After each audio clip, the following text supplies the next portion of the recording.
So you know how I said I was going to read 30 books in 2 months? I severely miscounted. It was meant to be more like 45.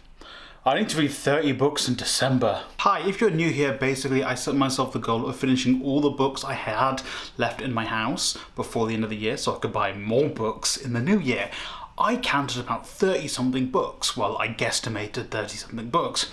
It was actually about 45. Math is harder than babies. So I've read about 15 books. You will see that in next Wednesday's video. And so I thought, only another 15 left. I gathered all the books. It's about 31, and that's including me deciding not to read some books. So I'm gonna try and finish as many of them as possible by the end of the year. And then those that I don't, I will carry over into probably January, and by the end of January I'll probably finish all the books, minus like Capital by Karl Marx, because look at that bloody book, it's so big. So, without further ado, I'm going to be talking to you guys about the books I'm going to try and read in December. As always, there are going to be links to some of the books down below. I'm going to choose 5 of the books. There's going to be links to them in the description down below to bookshop.org. Bookshop.org is a company that works with small and independent booksellers to give them a little bit more of a kickback whenever you buy through bookshop.org. So check them out. Alternatively, go to your local library. I love libraries. So I'm going to start with all the books that are behind me. First up is Through Our Enemy's Eyes. I don't really know where I got this book from, but it's basically about America's relationship with the Middle East, I think. I'm not exactly sure what kind of direction it's going to go. It's kind of about the United States and its relationship with Osama bin Laden. So this was obviously written before they got him, before John Cena made this announcement. We have caught and compromised to a permanent end Osama bin Laden. Yeah. So there's that. There's a lot of books, so I'm going to be firing through this much faster than I usually would be. So next up, we're going to be talking about John le Carre's Tinker Tailor Soldier Spy. I'll be honest, I've not read this. I've not read a John le Carre book, I don't think, and I've only heard very good things. I know the movie was very good. I don't think I ever watched it. It came out when I was quite young. So, but although I'm pretty sure I bought this because I'd heard about the movie. So, who knows? I'm going to check it out. I'm not really one for like mystery. Actually, no, I've gotten into them over the past 2 years. So, detective / spy / mystery books. Maybe this would be quite good. Lion, Dev Patel, everyone. Round of applause for Dev Patel. Look at that boy. He's so handsome. So pretty. Anyway, this is the story. I'm pretty sure it's just a true story. I'm not 100% sure actually. But it's about a guy who gets separated from his brother in India, and he gets adopted, I think, in Australia, and it's him trying to find his family. They made a movie about it. Dev Patel. Life moves pretty fast, I'll be honest. I don't really know why I have this book. I think I had a guest lecturer at film school, and they recommended this, and I didn't read it. Look, there was a lot of reading already I had to do, and a lot of movies I had to watch, so I didn't read it. But I'm gonna read it. I will. It's just been like 7 years. Speeches and Writing by Marcus Garvey. I've made, I'm pretty sure, a whole video about Marcus Garvey and Du Bois, so I'll put that somewhere here to give you more information about Garvey and Du Bois. Speaking of Du Bois, here is The Soul of Black Folk, which I've not read yet. I think maybe some of these I might have read. I don't know if a couple of his works might overlap. So some of the essays might overlap from another Du Bois book I've already read. I've read The Souls of White Folk, so I'll be interested to see what this one is like. I'll be honest, just very quick aside, I didn't think I would agree with Du Bois on many things, because I thought I would agree more with like someone like Marcus Garvey. But from Du Bois' writing, there's a lot of things Du Bois said that I agree with, although I've only read Marcus Garvey's poetry, so I need to read his actual like his prose, or at least like essays and stuff, to more so make a judgment. The Story of RQ, which is a book that is from China. It is one of the first books written in vernacular Chinese, so it was more accessible to the people, and was one of the first kind of more left-wing progressive books written in China during the imperial period post-World War I. So, my Chinese friends said they still study this in China to this day, and they live in the mainland. A History of Pakistani Literature in English. I'll be honest, this might actually be one I don't read before the end of the year, because I'm not a smarty pants, and I think I would probably need a little bit more time to read this and get through it. The Tao of Pu and the Tea of Piglet, or I think it's more Tao is the actual pronunciation of it, but it's basically like a Taoist interpretation of Winnie the Pooh and Piglet, which I think is actually quite interesting because of some moves I'm thinking of making early next year, which I'll probably let you guys more into when it gets to that point if I actually decide to do it. So it's quite interesting. I bought this, I think, again when I worked in a bookshop. I was like, oh, Winnie the Pooh. I'll be honest, I think I was seeing someone who really liked childhood liked Winnie the Pooh. And I was like, oh, I'll impress them by reading a Taoist interpretation of Winnie the Pooh. I didn't, and it didn't work out. Europe's Fault Lines. This is about the recent rise in fascism in Europe, which is getting even scarier considering the news coming out of Romania right now. Lion's Pride by Chris Charlton. If you're like a wrestling fan, you'll know who Chris Charlton is. If you're like a proper New Japan wrestling fan, he's basically an English guy who has gone to Japan and he's become like the voice of English commentary in New Japan, one of the largest wrestling promotions in Japan. And I think this is one of his early books giving the history about New Japan Pro Wrestling, which is currently one of the biggest companies in wrestling, particularly in Japan. I'd say arguably the biggest company in Japan, especially since they merged with Stardom, which is arguably the biggest women's promotion in Japan. And I love wrestling so much. I need to make a video about wrestling books, and I need you guys to enjoy that video, please. These 3 books I'll go through very fast, and I'll make a whole video about them this weekend.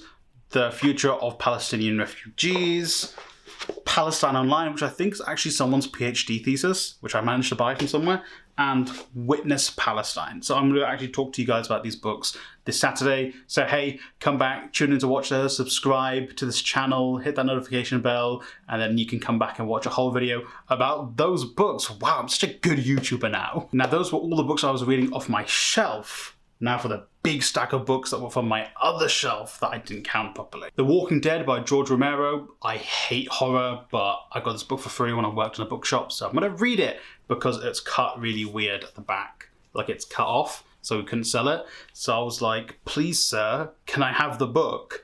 And my manager was like, don't need to ask me, just take it, dude. A Thief in the House of Memory. This is a children's book. Again, another book I got for free. A couple of these books are going to be books I got for free whilst working in a bookstore because we were allowed to take books, like the review books, after like a month and before or just after the books had come out. So it's a children's book, so hopefully I'll be able to read it in like 2 hours, and that will help boost my numbers. The Leaderless Revolution. I think it's about like social change and a change in the way we see political movements. This was written about the time of the Occupy movement, 2011, I think that was.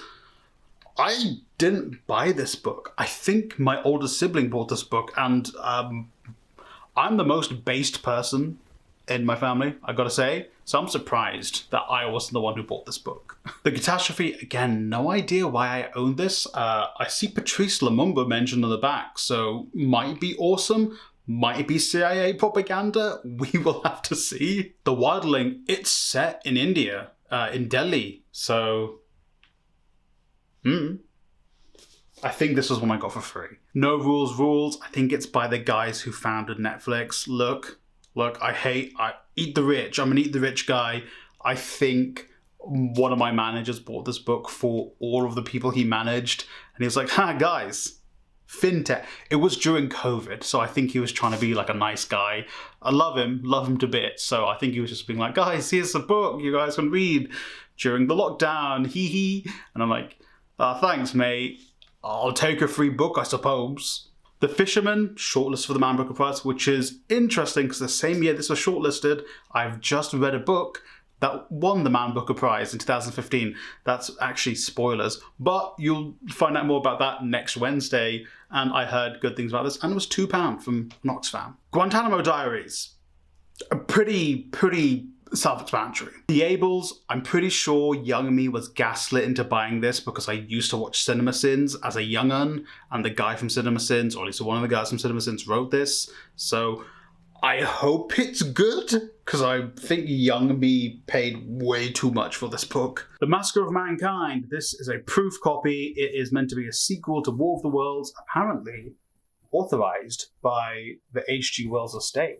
Ooh, interesting. I think this came out before they started doing like the War of the Worlds stuff in theaters. And when Audible was doing that big put, it was like their first properly produced audiobook, and it had like, I think it had like Eggsy in it, and I thought he'd be a way bigger part of that audiobook because I listened to it because I thought, oh, they're pushing it a lot, and he was like in it for like 10 minutes. But I think this came out before that. Did this book ever actually come out? I must have. If at Birth You Don't Succeed by Zach Anna. Zach Anna is a comedian who is unfortunately like wheelchair bound and has other physiological issues. And he used to be a regular guest on a YouTube channel, again, I used to watch when I was a teenager, called Funhouse, which was part of Rooster Teeth, which is gone, which is very sad for like 16-year-old me. But I remember buying this and I just never got around to reading it. The future is now NXT. This is definitely 100% WWE propaganda, which I think, if it's Finn Balor and Big E on the front cover, like 2014 to 16 era, 100% WWE propaganda, but I own it. So, You're Never Weird on the Internet, almost, by Felicia Day. Felicia Day was really big in the gaming space when I was like a teenager. Again, I think I discovered her through Rooster Teeth, RIP, minus all of the issues you guys kind of had in terms of some of the people you employed. Yikes. But Felicia Day didn't have any issues, as far as I know. So, again, I think I bought this when I was like 16, 17, and never read it. Neil Mukherjee's The Lives of Others. This is a book that is very sentimental to me because it was my last year of school. My English teacher, one of my English teachers, we had two English teachers, we had two teachers for every subject. I don't know why, I don't know how to explain it, but one of my English teachers was also leaving the school, and they gave everyone in she gave everyone in their class a free book, which was lovely, of their own. So I'll read the note. It's a lot less personal than I thought it was, but I'll read it. It says, Dear Sally, good luck for the future. I hope your time at Redacted allows you to achieve your dreams. Please keep this book safe. Kind regards, Redacted. I thought it was more personal, but you know what? All the books that were given to us were personal. They explained like it was based off their understanding of us and the type of books we read. And at that time, I wrote multiple essays about colonialism. That's what, like, you know, 16, 17-year-old means when I started doing like, oh, I'm based as hell. Before that Gary Vee phase I went through in my early 20s. Yikes. But the book choice was very personalized. Jurgen Klopp, the biography. I think this was written for just about when he joined Liverpool. So it actually doesn't include any of his like recent success at Liverpool. I am a Liverpool fan, but first, yeah, I'm a Liverpool fan, and then I also support my local. I'm a Liverpool fan for various factors. Just when you're a kid, you have friends that support teams, you decide to support a team. Hey, listen, I went through the trenches. I was there when we were finishing below Everton, okay? I deserve the happiness we're seeing right now. Oh, we're actually on the last book, which is Royals and Rebels, The Rise and Fall of the Sikh Empire by Priya Atwell. I own this book because I personally know the author. It is actually awesome knowing I have a book by someone I know personally, which is sick. I also have a very cute story about this book. I was traveling in Australia. I already owned this book for a while, and I should have read it by now, to be honest. But I was traveling. I was in Australia. I was on my own, and I was just walking through Kinokuniya, I believe. They got a big one in Sydney, and I just walked past their South Asia history aisle, which was literally 2 shelves, but I digress. I walked past that, and I saw this book in a paper bag, and the first thing I did was I took the photo of it and I sent it to the author and one of the author's relatives. It's like, I'm on the other side of the world and I found your book. How awesome is that? And they were very pleased. So I think this is one I'm going to prioritize. This is definitely one I'm 100% going to read. It might be the first one I read in December. And that's the roughly 31 books I have left to read in December. Hey, if any of those books appeal to you, let me know in the comments down below. I know I went really fast through some of them, but I know this video is already going to be pretty long and I don't like editing. What can I say? So let me know in the comment section down below if you're going to read any of these books. If any of these books piqued your interest, perhaps, let me know in the comment section down below. Hey, look at these people. These people are my members. Members get bonus content. Members get to help me decide what content I'm making. They get to do a decision on my thumbnails. They get to give me feedback on the videos before they come out. And I'm thinking of starting a movie club in the new year. So if any of that appeals to you, hey, become a member. It's £2 a month. But also, I know, it is a cause he lives, so we're all struggling, and £2 a month genuinely can be make or break for some people. So you liking, subscribing, sharing the video, or you just watching up until this point is fantastic, and I genuinely appreciate that. So thank you for watching. As always, there's going to be some of the books in the description down below for you to check out from bookshop.org. Bookshop.org gives a little kickback to small and independent booksellers whenever you buy through bookshop.org. Alternatively, so you can pick up these books from your local bookstore. And by local bookstore, I mean local library. Local library. Thank you for watching, and I hope you read a great book today.